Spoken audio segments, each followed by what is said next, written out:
నిన్న రంగనాథ్ గారు మాట్లాడినటువంటి మాటలు ఒకసారి చూసుకుందాం. మూసిని ఆక్రమిస్తే ప్రాసిక్యూట్ చేస్తాం, నది పునరుజ్జీవ ప్రాజెక్టుతోనే హైడ్రాకు సంబంధం లేదు, చెరువులు ప్రభుత్వ స్థలాల కబ్జాదారులను వదలం, చెరువుల ఎఫ్టీఎల్ నిర్ధారణ తర్వాత మళ్లీ కూల్చివేతలు, వాతావరణ సమాచారం తెలిపేలా ఎఫ్ఎం రేడియో హైడ్రా నివేదికను వెల్లడించిన రంగనాథ్. మూసి పునరుజ్జీవ ప్రాజెక్టుతో హైడ్రాకు సంబంధం లేదు, అదే సమయంలో నది పరిరక్షణకు చర్యలు తీసుకుంటాం, ఆక్రమణకు పాల్పడే వారిని వదలం, మట్టితో నింపిన అక్రమ నిర్మాణాలు చేపట్టిన కేసులు నమోదు చేసి ప్రాసిక్యూట్ చేస్తామని హైడ్రా కమిషనర్ ఏవి రంగనాథ్ హెచ్చరించారు. మూసి వెంట ఇప్పటికే నోటీసులు జారీ చేసిన ఇళ్లకు సంబంధించి కూల్చివేతలను హైడ్రా చేపట్టదని స్పష్టం చేశారు. చెరువులు, పార్కులు, ప్రభుత్వ స్థలాల కబ్జా వెనుక పెద్ద మాఫియా ఉందని, పేదలను ముందు పెట్టి ఆక్రమణకు పాల్పడుతున్న వారిపై ప్రత్యేక పోలీస్ స్టేషన్ ఏర్పాటయ్యాక కఠిన చర్యలు తీసుకుంటామని హెచ్చరించారు. హైడ్రా ఏర్పాటు అనంతరం సాధించిన విషయాలు, కొత్త సంవత్సరంలో చేయాల్సిన పనులకు సంబంధించిన రోడ్ మ్యాప్ను బుద్ధభవన్లోని కార్యాలయంలో ఏర్పాటు చేసిన విలేకరుల సమావేశంలో రంగనాథ్ వెల్లడించారు. చెరువుల ఎఫ్టీఎల్ బఫర్ జోన్లలో ఉన్న ఫ్లాట్లు నిర్మాణాలకు సంబంధించి సంస్థ ఏర్పాటు అనంతరం ప్రజల్లో అవగాహన వచ్చిందని, వారిని మరింత చైతన్యవంతం చేస్తామన్నారు.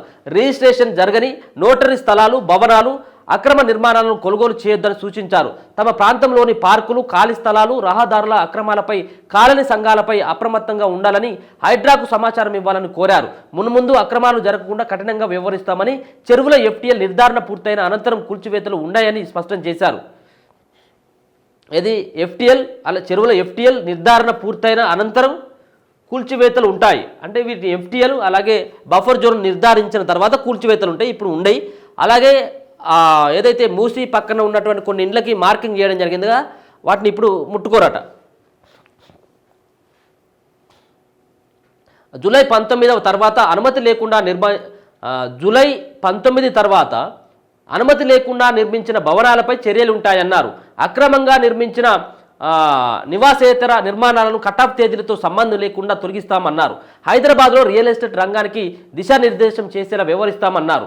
మెరుగైన విపత్తుల నిర్వహణ, ఖచ్చితమైన వాతావరణ సమాచారం ముందు తెలిసేలా అదనపు డాప్లర్ వెదర్ రాడార్ ఏర్పాటు చేయాలన్న వినతికి వాతావరణ శాఖ సానుకూలంగా స్పందించిందని చెప్పారు. ఆటోమేటిక్ వెదర్ స్టేషన్ల సంఖ్య పెంచాలని కోరామన్నారు. ఏ ప్రాంతంలో ఎంత వర్షపాతం నమోదయ్యే అవకాశం ఉన్నది ముందే తెలుసుకోవడం ద్వారా వరద నీటి నిర్వహణ, ముంపు ఇబ్బందులు తగ్గించే అవకాశం ఉందన్నారు.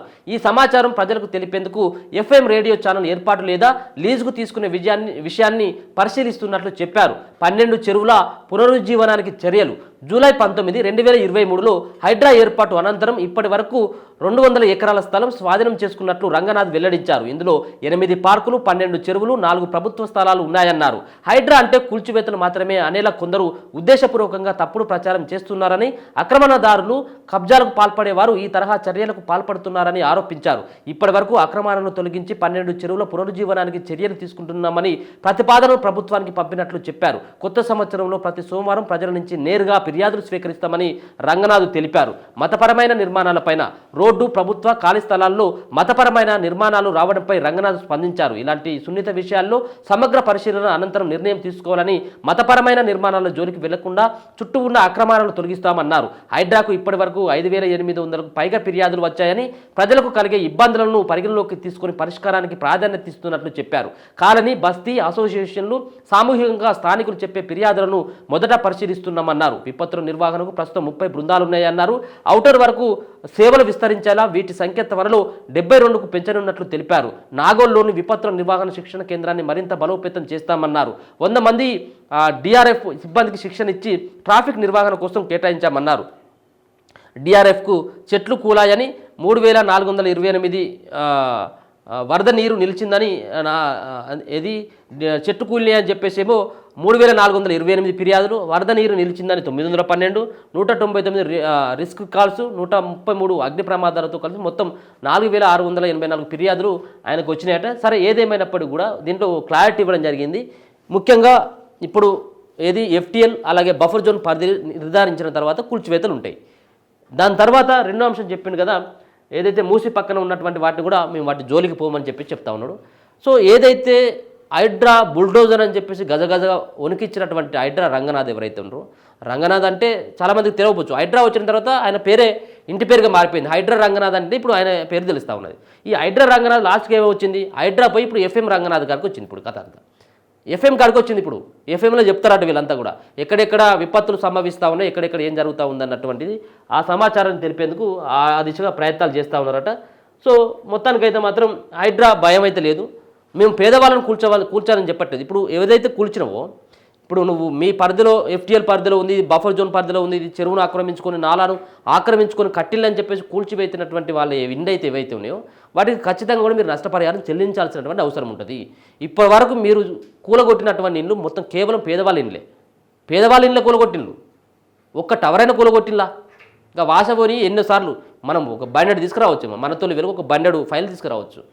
ఇది వాసవికి సంబంధించినటువంటి వ్యవహారంలో వాసవోడు చేసేటువంటి కన్స్ట్రక్షన్ చెరువులని మేము డెవలప్మెంట్ చేస్తామని చెప్పేసి మొత్తం చెరువే కబ్జా చేసుకొని కట్టినటువంటి ఏవైతే విల్లాలు కావచ్చు, ఏవైతే బంగ్లాలు ఉన్నాయో వాటికి సంబంధించిన ఫైల్స్ అని తీసుకొస్తే ఒక్కటి ముట్టుకోవైతివి ఏం జరిగి ఉండొచ్చు. మరి వాళ్ళకు ఏ విధంగా నష్టపరిహారం పూర్తి చేస్తో హైడ్రా రంగనాథ్ గారు మీరు చెప్పాలి. ఒక్కొక్క రోడ్డు మీదకి వచ్చి గొడవ ఏడుస్తూ ఉన్నారు.